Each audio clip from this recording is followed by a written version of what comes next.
Welcome to the Gaggle, where we challenge and, if necessary, destroy media narratives. I'm George Samueli. It is now 9:08 p.m. in the most darkest, most miserable, most dismal condition one can imagine here in the very dark and very dismal Budapest. There are no days here. There's just an unremitting grayness that engulfs everything. And the wonderful thing is that there are still 2 more days of this to go, because today is December the 19th, and there's still 2 days until winter solstice, the shortest day of the year. So however short the day is today, it's going to get even shorter. So it is a really very, very dark and dismal out there. However, on an optimistic note, thank you everybody who has joined me. Really appreciate your being here. And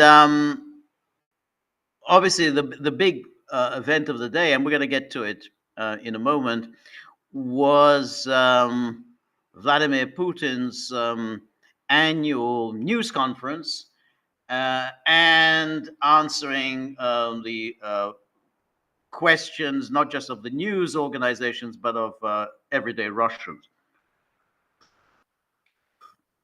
It was, as always, a 4.5-hour event. And so we'll talk about some of the things that came up. On the other hand, in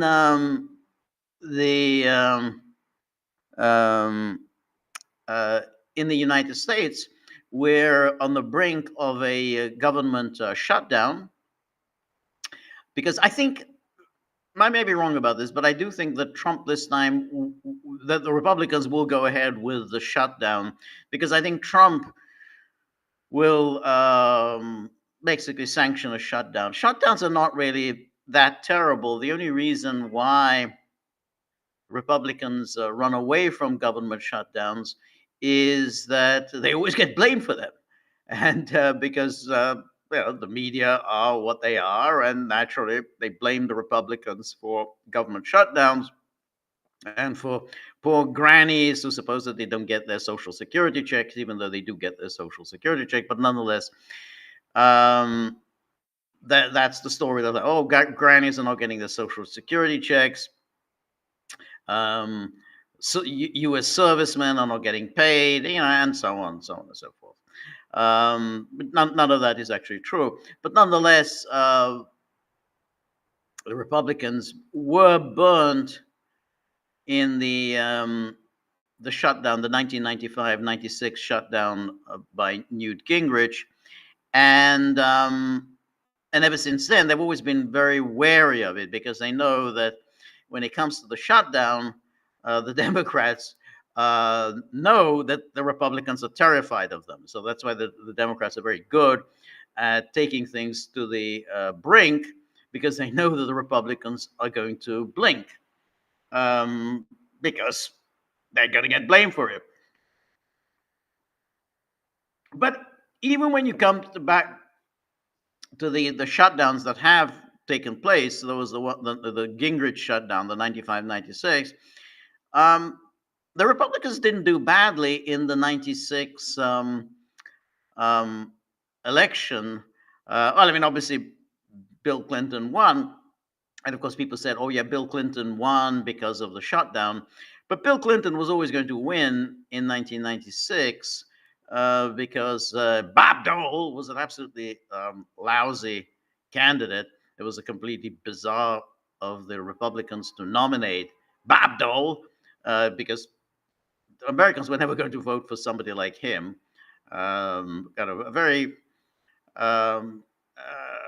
ill-tempered, ill-humored man. People found very unappealing. And next to Bill Clinton, he just seemed old and curmudgeonly. So Dole was never going to win any more than in 2008, John McCain was going to win. Again, it's just this bizarre thing that the Republicans used to do in the pre-Trump era of selecting candidates who had absolutely no chance of winning. And they probably did this because the media told them to do this. Bob Dole, he's a very moderate sort of chap. Very solid. Been on the Hill many years. He was majority leader, minority leader. Very very solid person. You want to get him. Definitely nominate him.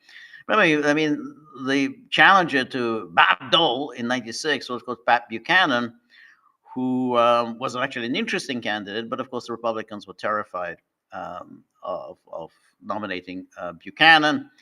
Anyway, so that's why Clinton won very comfortably in '96, and the economy was doing pretty well, and whatever the shortcomings of Bill Clinton, they still weren't going to change horses and go for Bob Dole. And then in '98 again, the Republicans didn't do that badly. They managed to hold on to the House. So you remember the Gingrich won the '94 midterms and retained control. Really, I'm trying to think when did they lose control? I think I think I may be wrong about this, but I seem to think that the Republicans had control of the House from '94 through to 2006. I think it was 12 years that they had control of the House. But anyway, so but nonetheless, Gingrich was cashiered, though that wasn't because of the shutdown, but more because of the obvious hypocrisy of going after Bill Clinton over his sexual indiscretions when Gingrich obviously had sexual indiscretions of his own. So they pushed out Gingrich. I think it was about '98. So within it was only about 4 years after the big Gingrich blowout of '94. Anyway,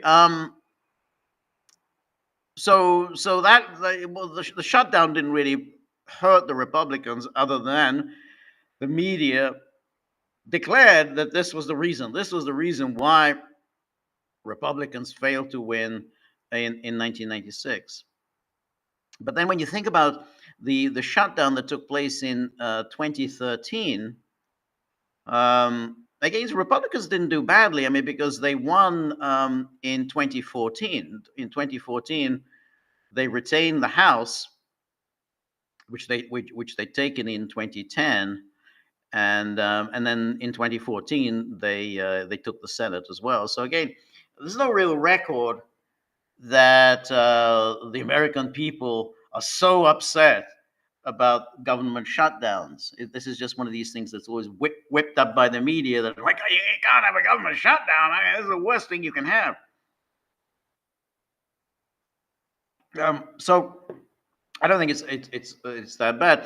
But now that you have Trump winning, obviously very decisively, the general election, and then you have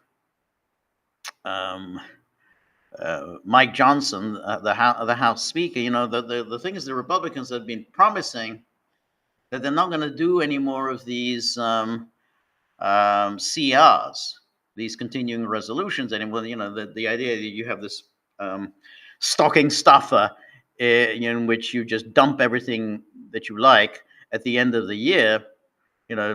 It's 1,500 words, 5,000 words, or whatever, and nobody has a chance to read it, and nobody even knows what the hell is in those continuing resolutions, and so they all get dumped in, and then you have to pass them, because if you don't pass it, then the government shuts down.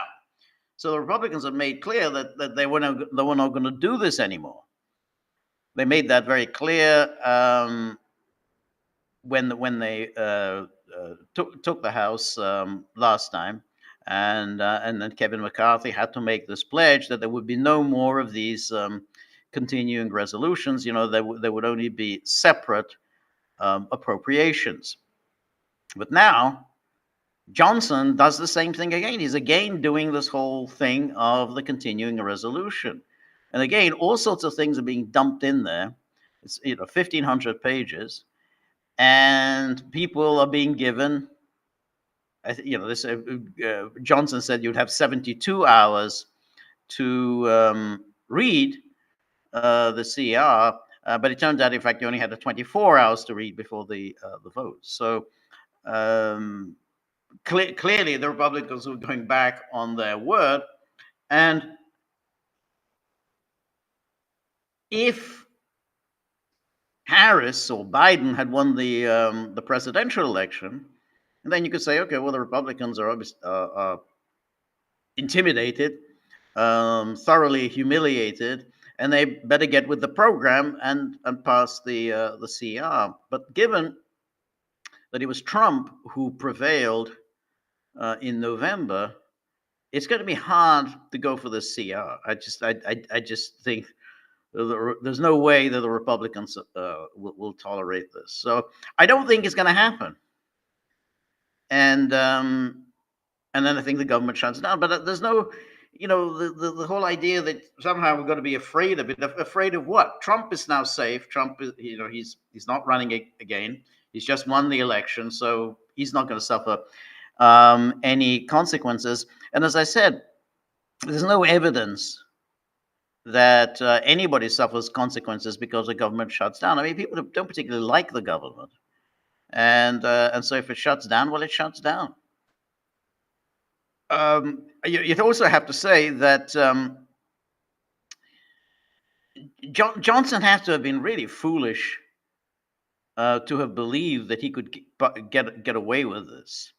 I mean, he's been hanging around Trump and Musk all this time, so it was very strange for him to think that he could just pull a fast one like that. I mean, he did do that. I guess.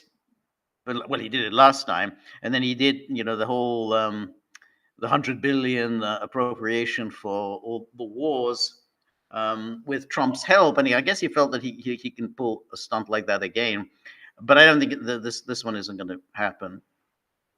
And the noise coming from Musk, and now from Trump, and then from Vance.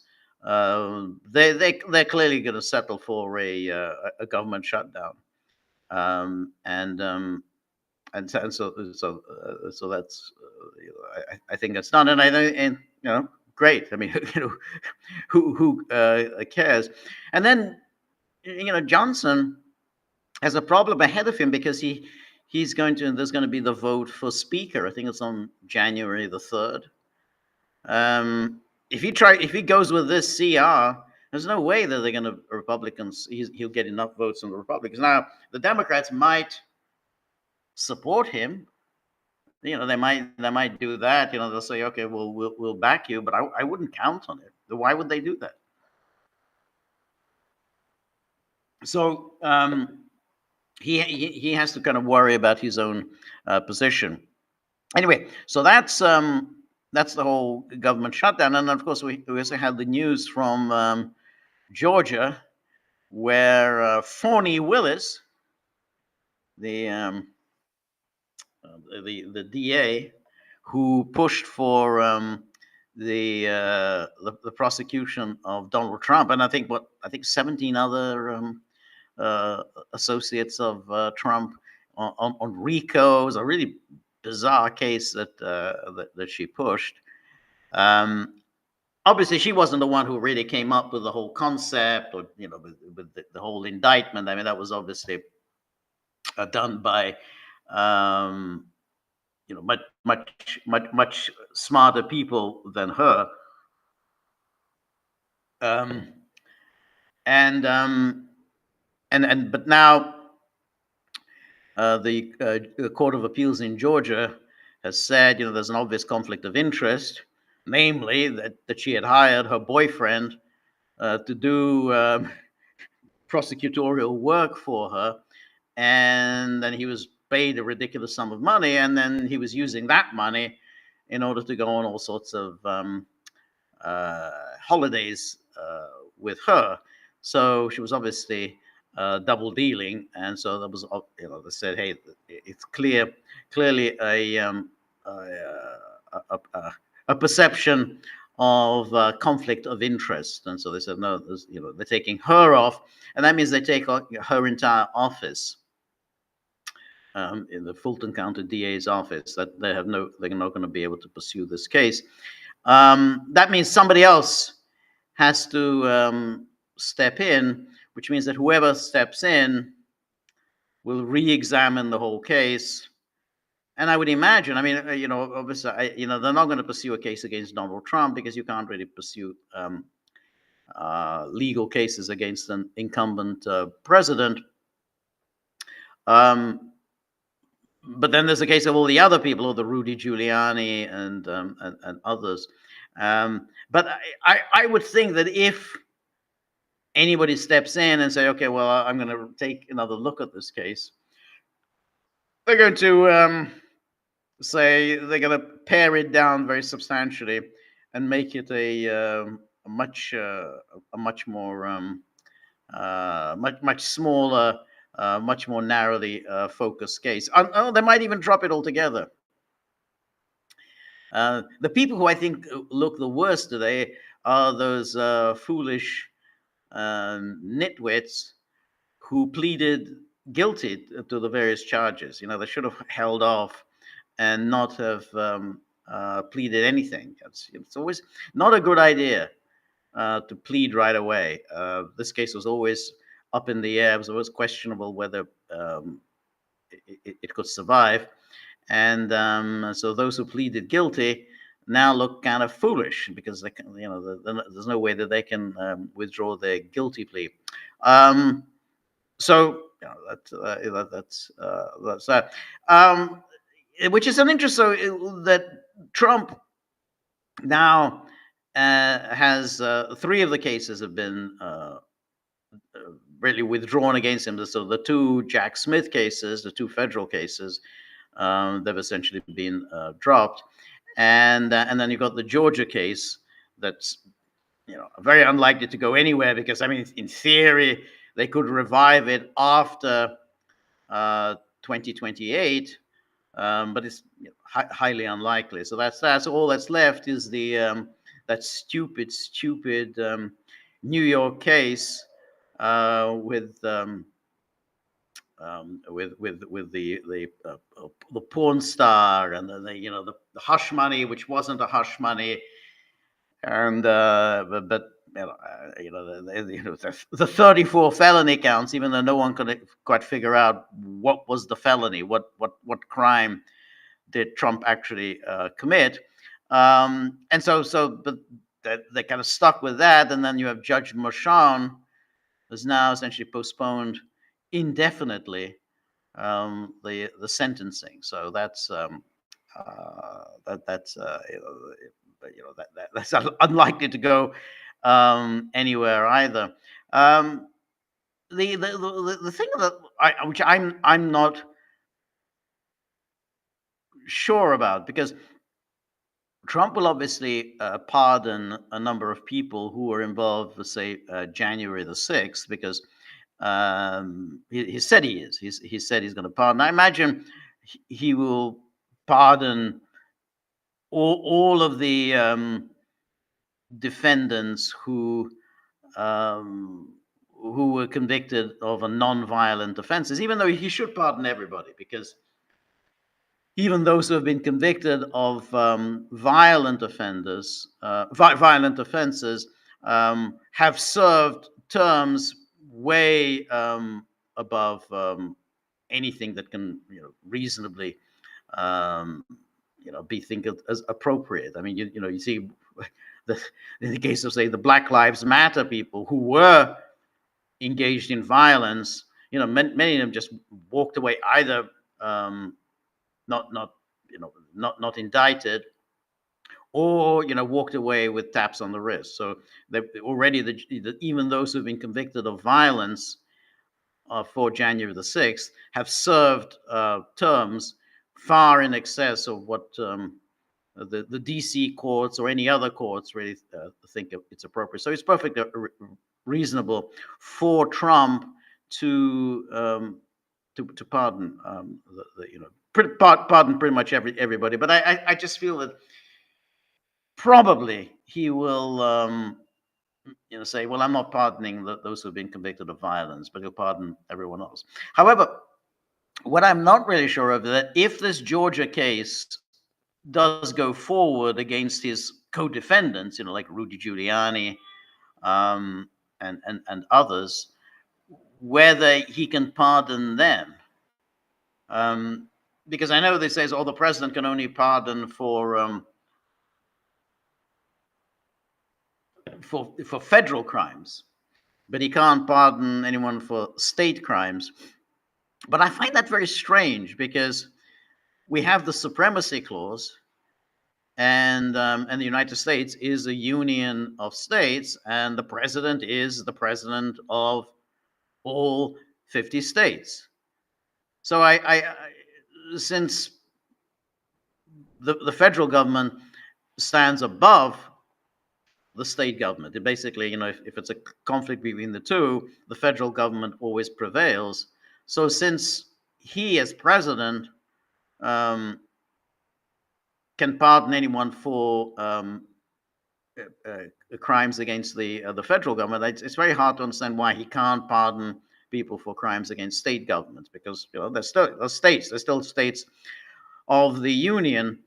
So I don't know if that's ever been tested in court, but I do think that if it came to that, the courts will say, look, I mean, well, at least the U.S. Supreme Court will say, yeah, a president can pardon those who have been convicted of state crimes. So, but again, I don't know whether Trump will take the risk and do that. But he certainly should. I mean, this whole thing with the phony Willis's case was so ridiculous, was so obviously politically motivated. Not to mention that clearly the Biden administration was involved. That the charges should be dismissed. I mean, I think that the people who were caught up by this crazy woman, this crazy greedy woman, shouldn't have to go through this torture of state prosecutions that could go on for years. But we'll see what Trump does there. I mean, I do think it's really very hard what's happened to Rudy Giuliani. I mean, the man is in his 80s. I mean, he had clearly served his country, in a perfectly distinguished way. I mean, he was a U.S. attorney for the Southern District of New York, and he had a very impressive prosecutorial record. I mean, he'd gone after the mafia. He had gone after the Wall Street crooks. So there's Michael Milken and Ivan Boesky. And then he'd gone after Leona Helmsley. So he went after the rich, as well as the poor. And then of course he was mayor of New York, and he wasn't a bad mayor. And then of course he was mayor at the time of the 9/11 attacks, and then he was seen as America's mayor, got enormous, undeserved, I'd say, undeserved praise for his leadership in 9/11. It's just that he was there. He happened to be the mayor at the time. And so the country wanted to, wrap their arms around somebody. And Rudy Giuliani was that man. But of course, but it didn't really translate into anything. I mean, I think Giuliani thought that he could use that to launch a kind of a national political campaign. And he did run for president in 2008, but did disastrously.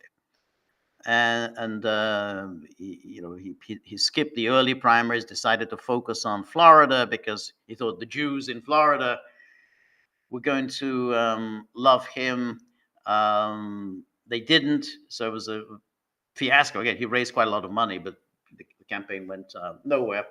And indeed, when, his forays into national politics have generally been pretty disastrous. He tried to run for the Senate in 2000. He was going to run against Hillary Clinton, but the polls clearly indicated that he just wasn't going to do it.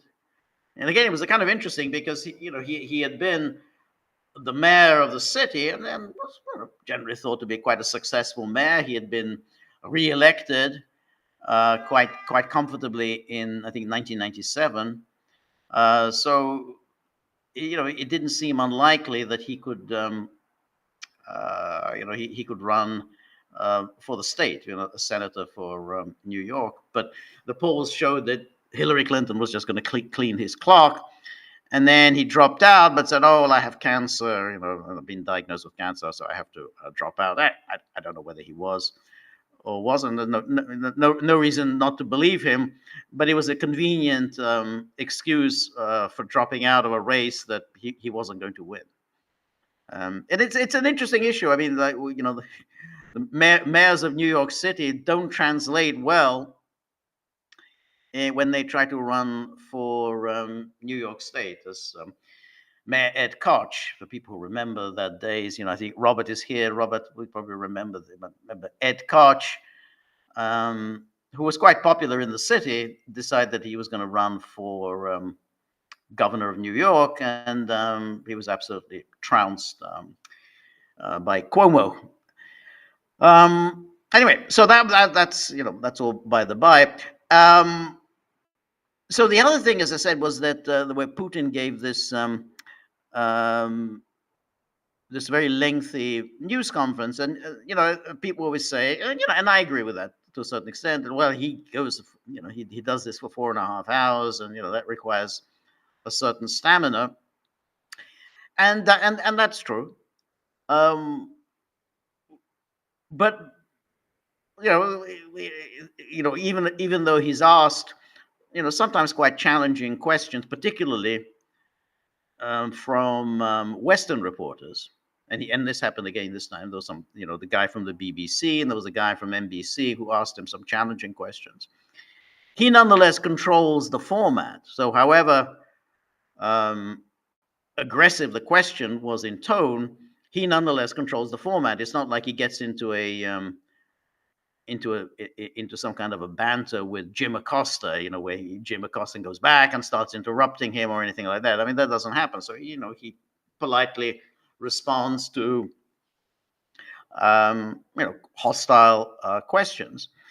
And it's also true that it's something like that cannot happen in any Western country. I mean, it's hard to believe that, Emmanuel Macron can also give an annual news conference, and Russian journalists would be allowed to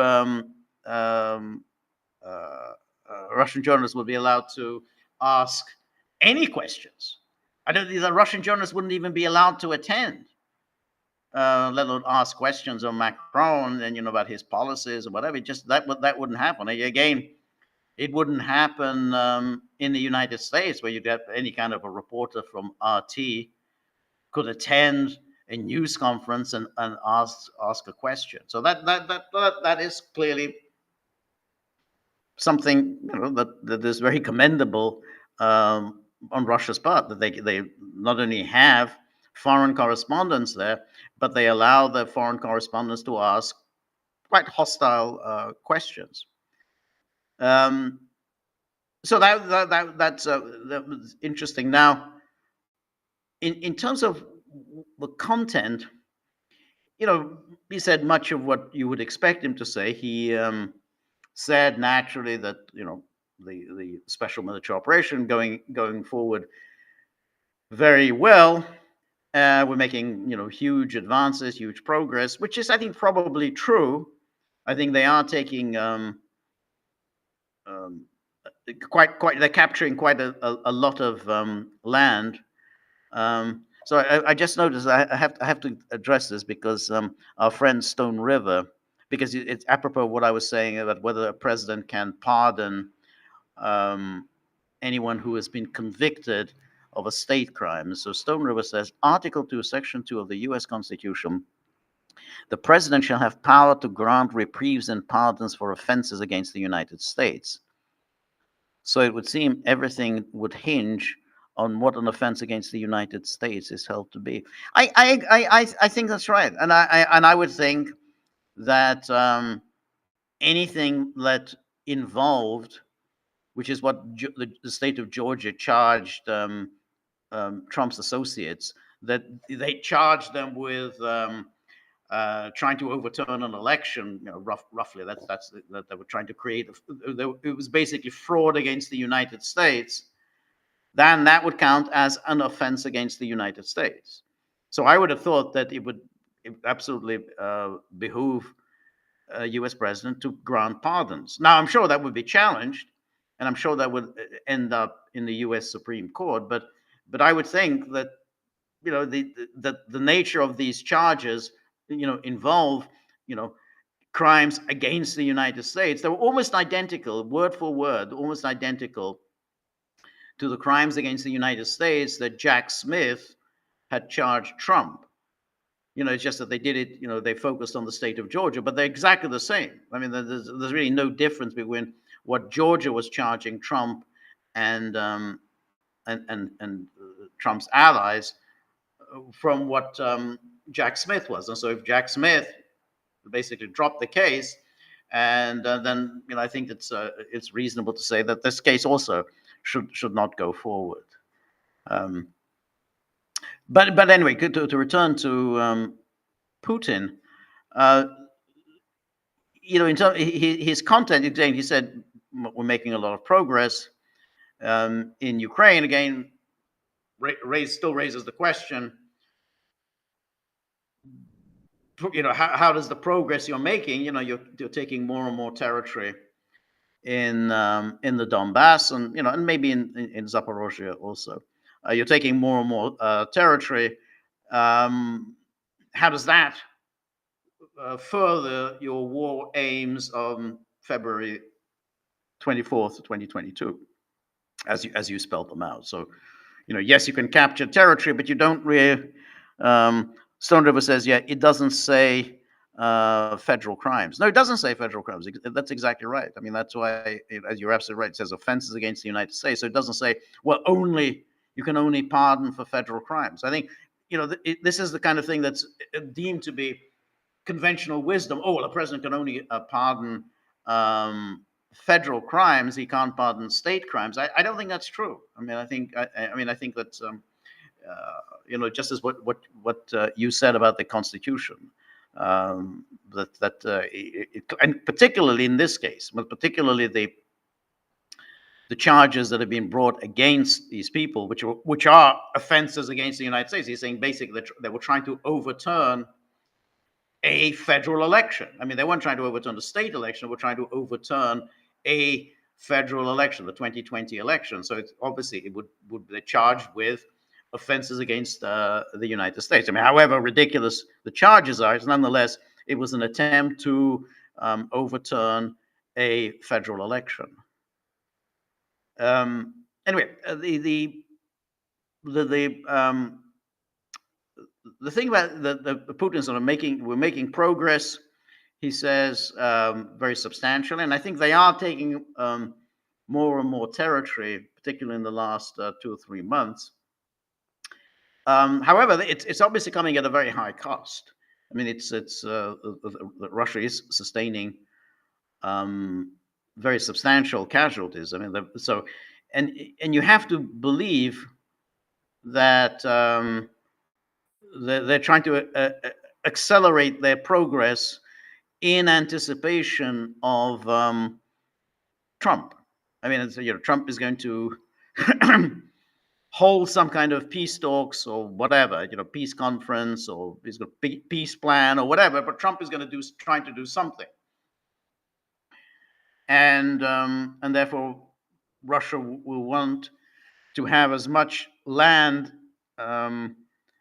under its control before Trump starts to make his move, so that if the peace plan involves some kind of a ceasefire and a freezing of the conflict on the current lines of contact, then Russia will have that much more territory under its control. Even though Putin has said repeatedly that he's not going to accept a frozen conflict, but we'll see whether that's the case. I mean, if he's going to work with Trump, then it's going to have to be some frozen conflict. I don't see how anything else would be doable. I mean, I think that would be the Trump plan, which is to freeze everything in place, and then all sorts of other issues they can be kicked down the road and dealt with at a later stage. Obviously, so Russia would then control whatever land it would control de facto, not de jure, and so that would probably be the Trump plan. So so Putin and the Russians are now clearly trying to take as much land, capture as much land as possible before before Trump really gets going. So again, he says, well, that everything is going well, but as I say, taking land wasn't part of Putin's war objective. That really wasn't what he was dealt with. And but he also said, which was an interesting aspect, which was that he's not going to deal with Zelensky. Now, he's hinted at that before, but this was his most explicit. He said, well, Zelensky has no legitimacy because he's no longer legally president, but he would deal with the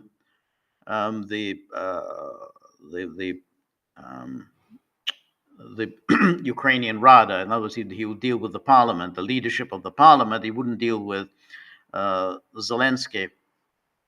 That would be an interesting one, but because if he insisted on this, how would Trump respond? Because again, Trump holds no love for Zelensky. I think he's always suspected that a lot of his problems in his first term emanated from Ukraine, and so he's a little bit suspicious of Zelensky. But I mean, I would imagine they'll get around it somehow, because there's not going to be direct talks between Putin and Zelensky anyway. It'll probably whatever agreement, if there is an agreement, will obviously be via mediators. So I imagine they could get around the Putin Zelensky issue. But there were a couple of interesting things. I just want to show you a little bit of what Putin was saying. Let me see, can I?